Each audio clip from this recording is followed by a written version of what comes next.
What an exciting conversation we are about to have tonight. We wanted to give our Suggs Scholars a chance to talk about how they've been dealing with the pandemic, about their desires to be involved in this social justice movement, or maybe not, what they think of Black Lives Matter, and for those who are about to vote for the very first time in this presidential election, what a year for them to be 18 and to be able to vote for the first time. So we want to welcome our Suggs Scholars with us, and we are so glad to have you and so interested to hear what you have to say. So Jordan, let's start with you. Tell us again your major, and are you going to be voting for the very first time? I am majoring in actuarial science, and I voted earlier today. That's amazing. Tell me what went into what you were voting about. Did you know what you were going to be voting about? Did you study the issues? Actually, I did. I took a look at the issues, weighed my options, and decided what I felt was better for me and my community at St. Louis. Everybody your age isn't voting, Jordan. Why are you voting? Because I'm able to vote, able to get it's just my power in the system. Alea, let's go to you. Talk about your major, and will you be voting this time for the very first time? I am a criminology major, and I will be voting for the first time in a presidential election. I voted last year on a minor election, but I'm really excited this time. Yeah. Why are you excited? I'm excited because voting was always something that was instilled in me, that I had to make my voice heard, and this is my time to do so. So I'm excited about it. Have you talked to your friends about voting, and are some of them saying, I don't care? I have talked to my friends. Some of them say, they don't care. Others are like, hey, can you drive me to the polls? Like, can we go together? And for the ones who don't, I kind of ask them why. And they're like, well, I don't feel like my voice is going to be heard. I don't feel like my vote counts. It's a big system. But I said, you'll never know if you don't try. So. And your voice does count. Can we just say that? It does. It does count. Bryce, you're at Harris-Stowe State University, correct? Yes, I am. And HBCU in the house. Are you voting for the first time, and why? This is my first time, same as Alea, the first time in a presidential election. I'm from Chicago, so we have multiple elections for different positions within our city. So I voted there, but never in a presidential. But I definitely am going to vote. It's very, very important that we get out and try our hardest to make sure that our voices are heard. In order to get a representative in office that will, better suit our communities. And you're in a leadership position at Harris-Stowe State University, aren't you? Yes, I am. What is that, and why did you want to get involved on that level? So this year, I'm student body vice president, so I'm over all of student government. This past year, I was just freshman class president, but this, to me, is very important because I have a hand in the way that some people's whole college experience is perceived. So it's very important to me that I try to make it as enjoyable and as just fun or whatever it is they're looking for. I want to mold their experience to that so that they can possibly tell their kids and their friends' kids and send them to, other HBCUs around the country so we can continue to educate ourselves and our youth in the generation to come. Kyrie, talk about your major, and is this your first presidential election? My major at Webster is film, television, and video production. And yes, this is my first time voting ever. I will be voting. It is quite important to me because, like the others have said already, your voice does matter. And throughout school and also in college, I was involved with student council and now student government. And it is definitely a huge impact on our society. On campus, it's a huge impact on our students as a whole. So whatever helps, and I will be voting so I can be heard and so I can help a change in some way in what I believe. Was it difficult for you to figure out the background, the issues, the topics, the people that are running? I am still doing my research, so it's definitely difficult. I want to weigh my options as best as possible.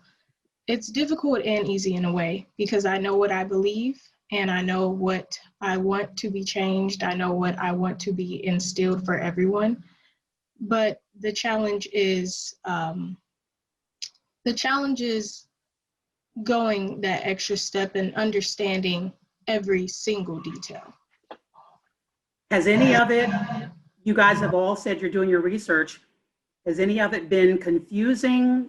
All these political ads that are out there, it seems like everybody's doing a terrible job because they're all criticizing each other. You know, what is it that is driving you most?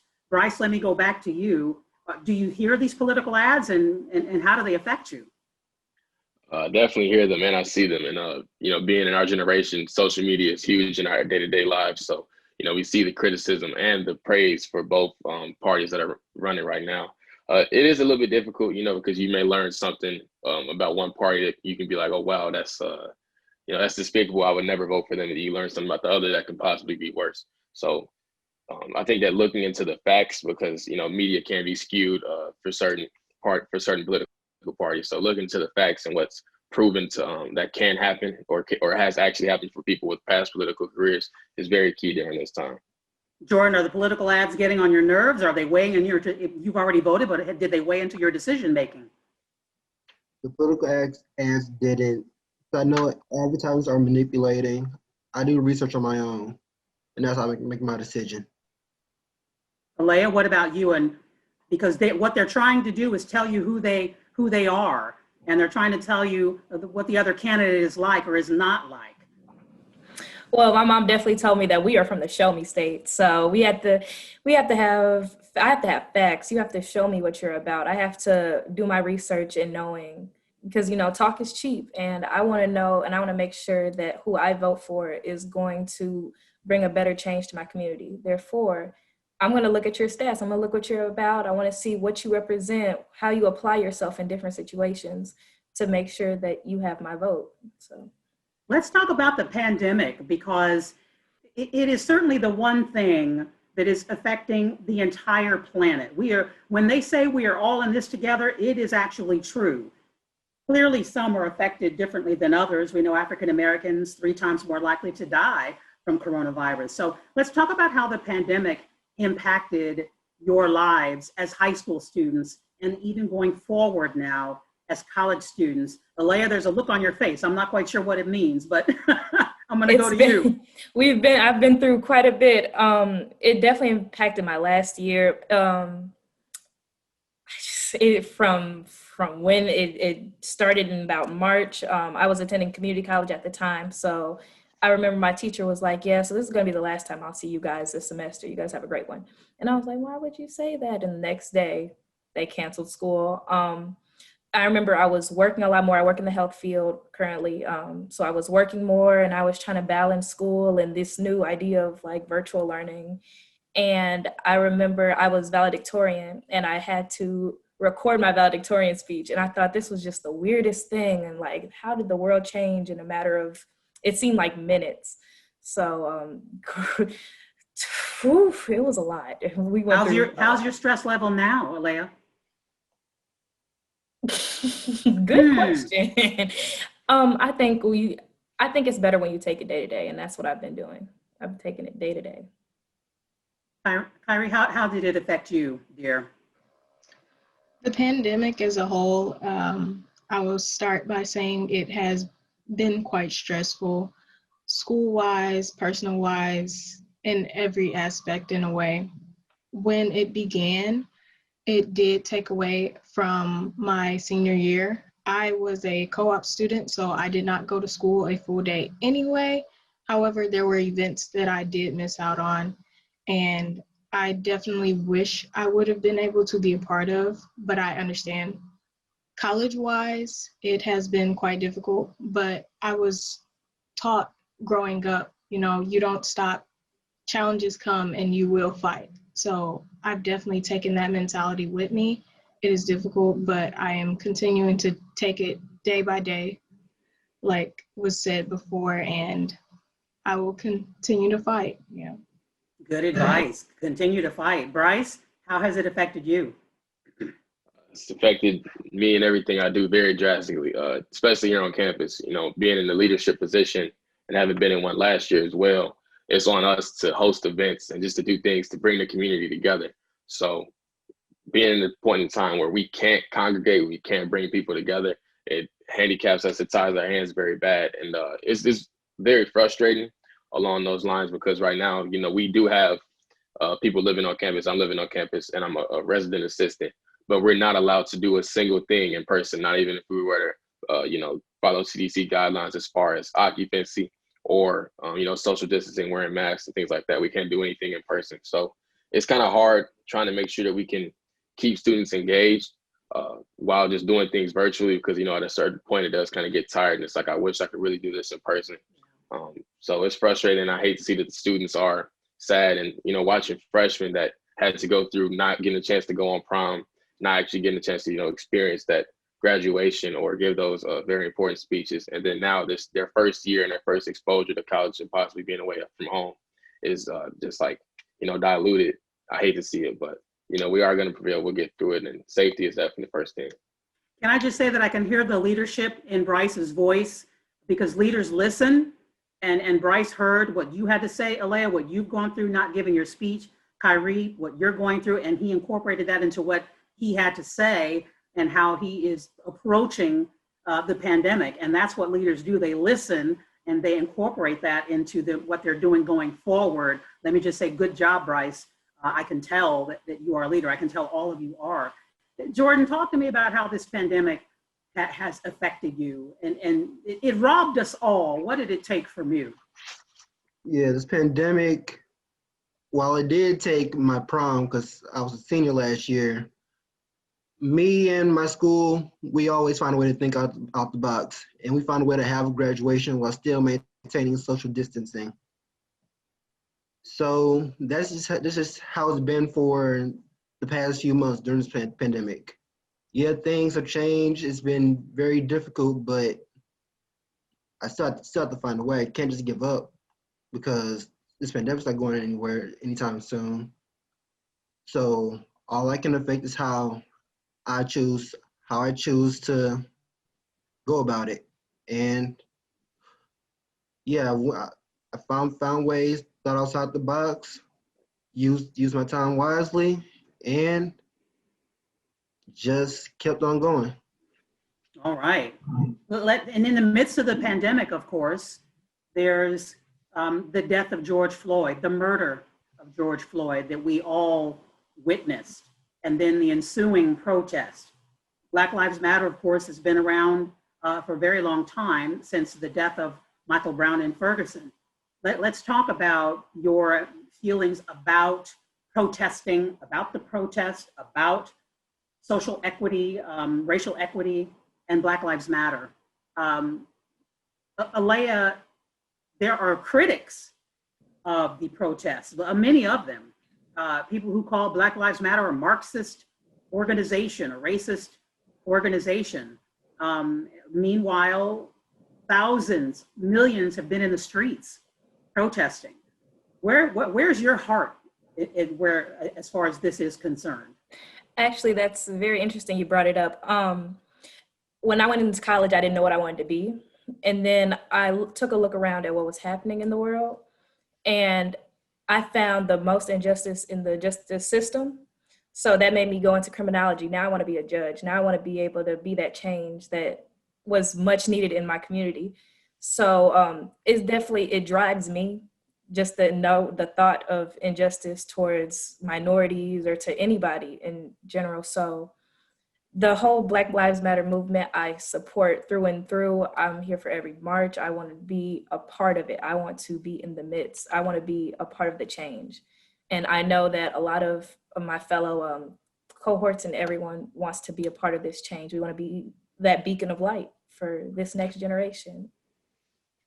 Kyrie, I understand that Webster University leadership have a couple of Black Lives Matter banners on campus. And when they put the first one up, it was stolen. And then they put two up.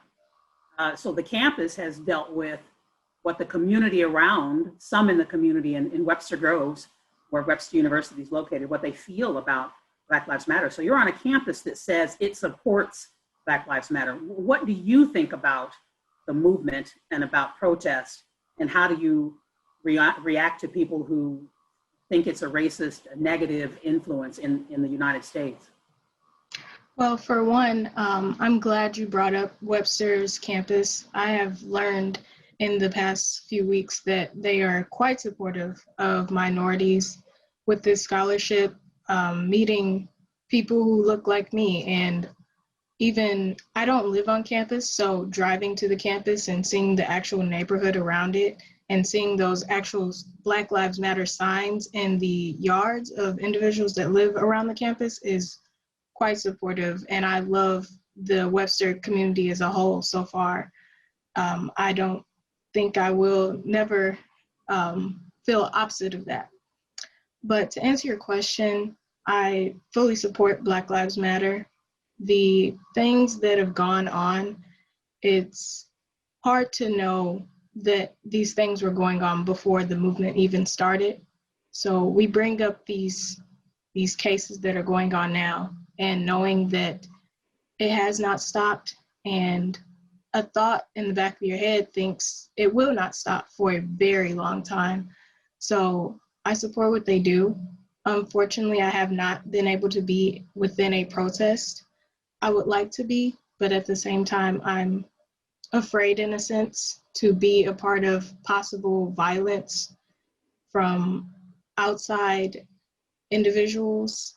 And I personally like to spread the word with information. I learn about my Black figures and I tell people around me, friends, family, whoever, I educate others because I would love to be, I am a part of the movement in a different way.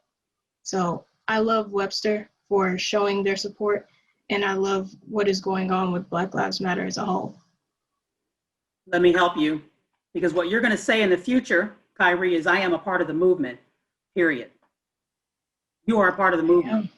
There are different angles of the movement, different aspects of the movement. Back in the day, some people just printed flyers and put them on cars, and that's what they did, right? Someone wrote the words for the flyer. Someone else printed the flyer. Someone else put the flyer on the cars. They were all part of the movement. So I don't want you to dismiss your role or minimize your role because you're not in the streets. Everybody has a role. So you are a part of the movement, period.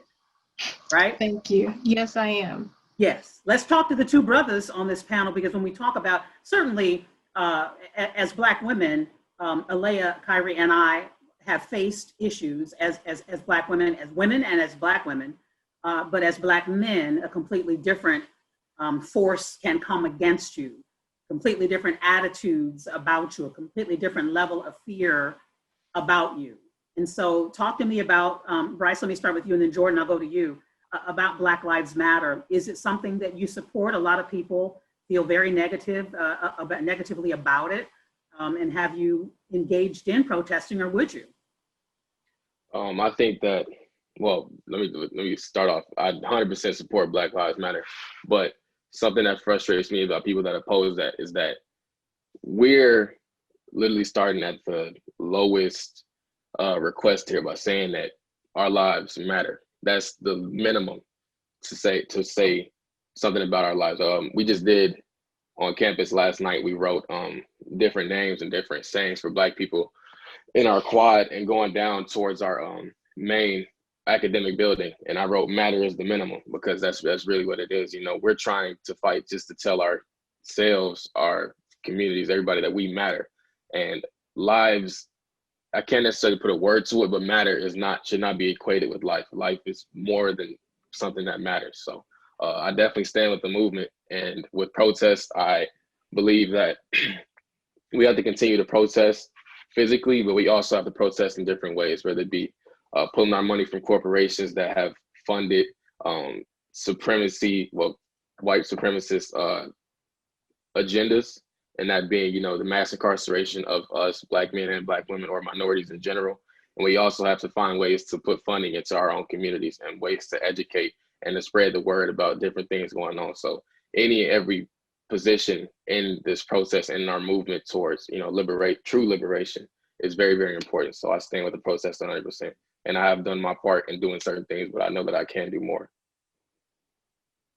Jordan, talk to me about your attitude about the protest, racial, and it's a loaded question. I realize that it could go many different ways. And so I certainly appreciate the intellectual approach that you all, an emotional approach even, that you all are taking. Talk to me about Black Lives Matter, given that while some people, a lot of people support it, others feel it's a negative influence. Are you out there in the streets, Jordan? What are your thoughts about it? Yeah, I am fully in support of the Black Lives Matter movement. I am fully in favor of all protests, even what they call riots, because riots are just the voice of the unheard, like Dr. King said. Even though me myself, I don't see myself as a marcher. That's not what I'm meant to do. What I feel that I'm meant to do is change the system, how everything's being done, find out what's wrong.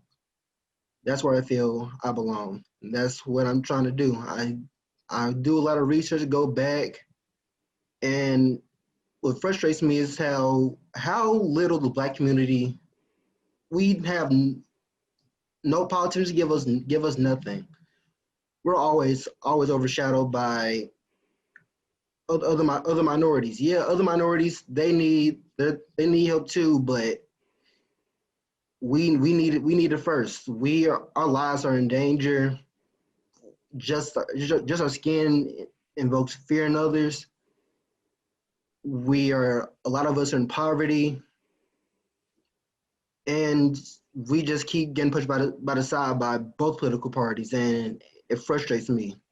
I want laws designed specifically for us. I want tangibles for the Black community. I don't want to cry here tonight because I could hear, and I don't know about everybody else, but I could hear the passion in your voice, Jordan, and I hear it in each of your voices. I want to lift you up because I feel like that's that's what we all are supposed to do. We are supposed to encourage one another. That is biblical. Let me just say that. And so I do want to lift you up, and I want to lift you up by allowing you to talk about your dreams, because there are many people that go through their entire lives and no one ever asks them, what do you want? It happens. Sadly, it happens. And many people go through their lives and they are never in a situation that you are in now to write your own ticket. Yes, you have a scholarship. Yes, we are behind you. Yes, the universities are supporting you, but the pen is in your hand and you are writing your own ticket. So let's talk about your dreams, because it is empowering to talk about where you want to go in life, okay? So Alea, I know that you said that it was your understanding of injustice that drove you to declare a major in criminal justice. Where do you see yourself? You said judge. Where do you see yourself? What's the dream? You know, the dream is ever changing and ever shaping, but I know that at the end of my journey, I want to be able to say that I actually made a difference in my community. I want to be able to say that I was a beacon of light to show other little girls who came up like me in poor neighborhoods, that your dream doesn't have to end with whatever anybody else tells you. You can go the distance, and you should go the distance. You are worthy of the distance of being anything and everything you want to be. And for me, I see that as sitting in my own courtroom with my black, robe on, my gavel in hand, with Judge Qualls on the front of my desk. And that's where I know I'm going to be. I love that. We're going to make it there. We're going to get there. I love that. So from Judge Qualls to Bryce, and there's more than one dream maybe. So talk to me about them. I think that, my career dreams, those are definitely shaping. So I can't necessarily, put a pinpoint on how my career may go. I know that health, physical and mental is my passion. So finding a way to collide those two and then provide that, for no cost to our community, because we oftentimes don't get a chance to deal with trauma or get a chance to know about, nutrition or working out and the importance of taking care of ourselves and our physical bodies, because we're so caught up in just trying to hustle and make something out of ourselves. So that's something I definitely want to do as far as my career. But my dream about, just changing the world is possibly, well, not possibly, but if before the, we are all mortal. So before the day I die, being able to see a generation of Black kids that aren't told to withdraw into themselves or to only let so much of themselves show, because they'll be discriminated against for how they express themselves, whether it be with their hair, whether it be the way that they talk or anything of that sort. I want to see a generation of kids grow and truly be able to dream without that shadow of, but I'm Black, so they can't discriminate against me because of this. So that's something that I need to see change before the day that I go. And that's something that I'm gonna work towards changing every single day of my life. It is done. Jordan, talk to me about your dreams. Yeah, my dream is I want to use my knowledge to finance Black organizations and institutions who are fighting for our laws, for our rights. I want to be able to strategically lead movements into getting things that we need. It is done. And the use of the word strategically is so important for all of you. It is so important. Never think at any moment in your life that you are alone and you got to do this thing by yourself. There are relationships out there you just don't know yet, and you have to seek those and be strategic about it. I love that, Jordan. Kyrie, let's talk about your dreams. I don't know if there is an Oscar in them. I don't know, but. My dream, personally, growing up, my parents always told me, be what you want to be. They always told me I was different. I am awesome. I will excel at whatever I do. And the problem there was I had this huge voice in my head, but I also had other voices that said, as a Black woman, I need to go and be a doctor or a lawyer or an engineer and show that Black kids could be something great. There are there are awesome, great number of figures that do that. However, I did not find interest in those fields, and I found an interest in media and film and journalism. Therefore, I'm going to school to study film. My dreams, as far as film is concerned, is just to make movies. I'm not going to put a category or a specific word on it. I know that I can make awesome movies, great movies, video production. I know I can do it. I'm going to school as a video production major, but I want to be a director.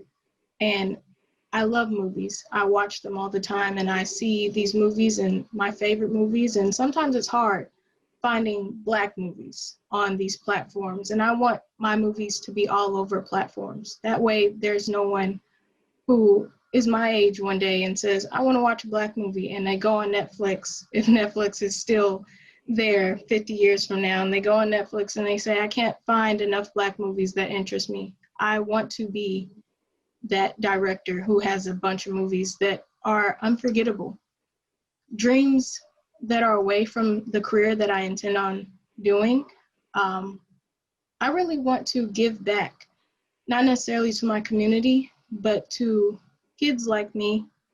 I struggled for a while with public speaking, and this film major allows me to use my voice in another way, but I have learned how to public speak. How to speak. Yes, how to speak. How to express yourself.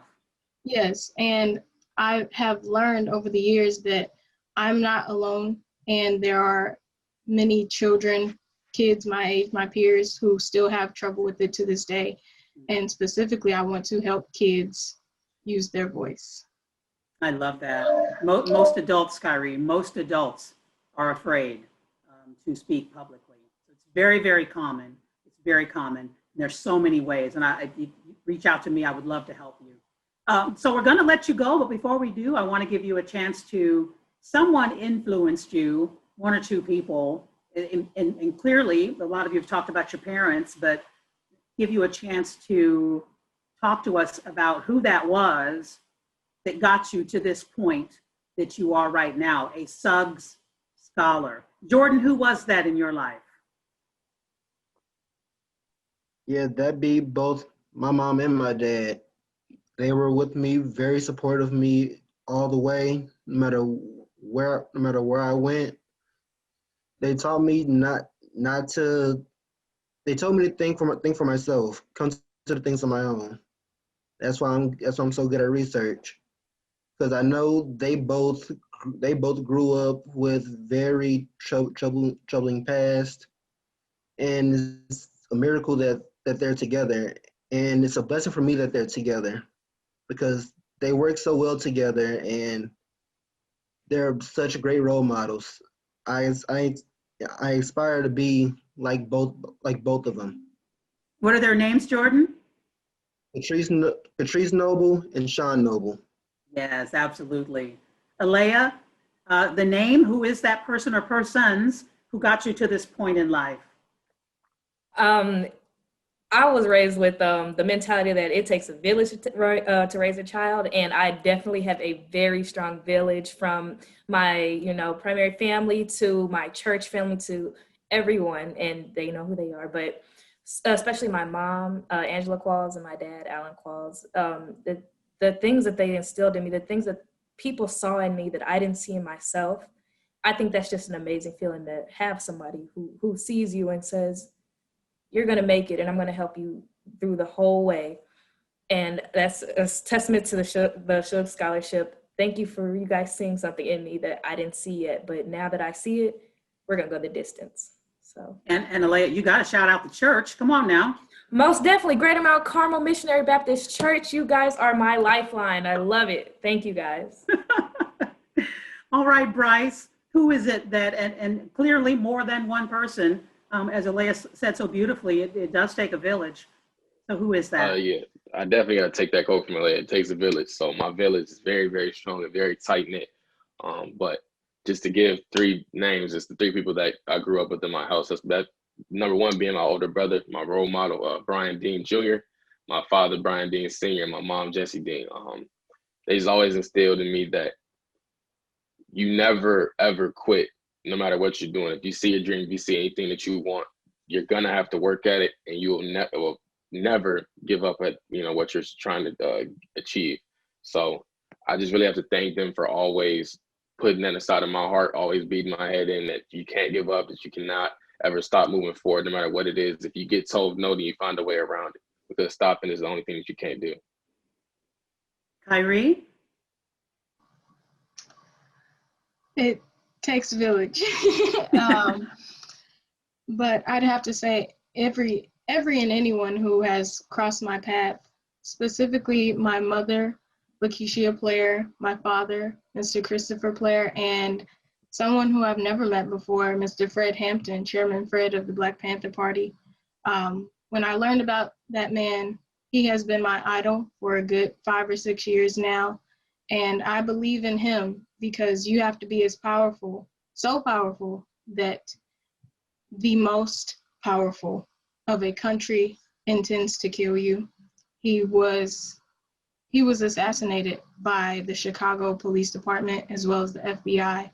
And I look up to my parents and him because they are the meaning and the definition of what it is to be powerful.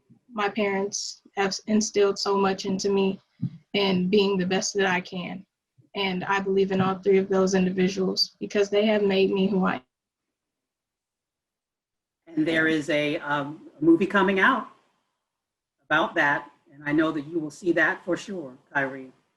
Let me just say on behalf of the St. Louis American Foundation and Dr. Donald M. Suggs, who started this foundation with just one university, the University of Missouri Columbia was the first university to sign on and offer a Suggs Scholarship.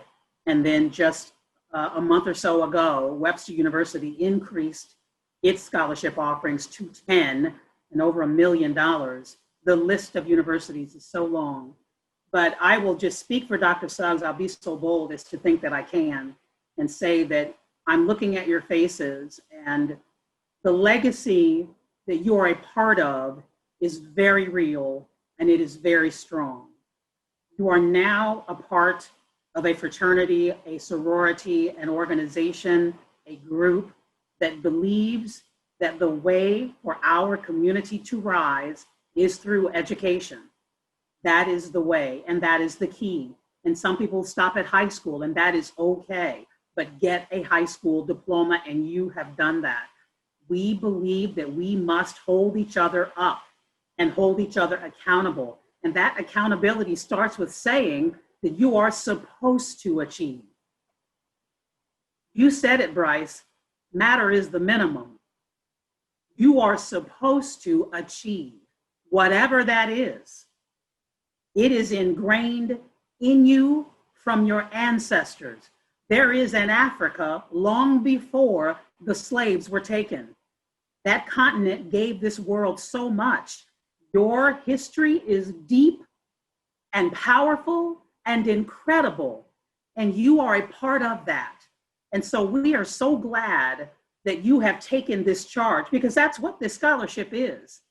It is a charge. It is a responsibility that you have now. You take this scholarship, we give it to you, and you run with it. You have a baton now. And once you get that degree, you will hand it off. And so Dr. Donald M. Suggs has wanted and has achieved this incredible legacy. And we are so proud to add to it by saying to you, you are now Suggs Scholars. And you will, because of that, change the world. You already are. You join a unique group of African Americans who have college scholarships. You join a unique group of African Americans who desire to get higher education. You join a unique group of African Americans who want to change not just the world, but their people. And so we believe that our futures are bright because of you. So I put a lot of responsibility on you because I know that you can handle it. I have great expectations of you because I know that you can handle it. We are so excited to hear about all of your successes, but let me tell you this, there will be challenges. And there is a village. There is absolutely a village. Please never let any challenge happen to you and you don't seek help. Please never let anything try to beat you down and you don't turn around and say, wait a minute, I am not in this alone. I've got people, I've got a village. So whatever the challenge is, bring it on because I can handle it. You can handle whatever is about to come your way, including a pandemic. Jordan, Alea, Bryce, Kyrie, thank you so much. We are so proud of you. We cannot wait to see all of your successes in the future. Congratulations, and thank you for joining us tonight. Thank you so much. Thank you very much. you. Thank you for having us. Thank you for having us.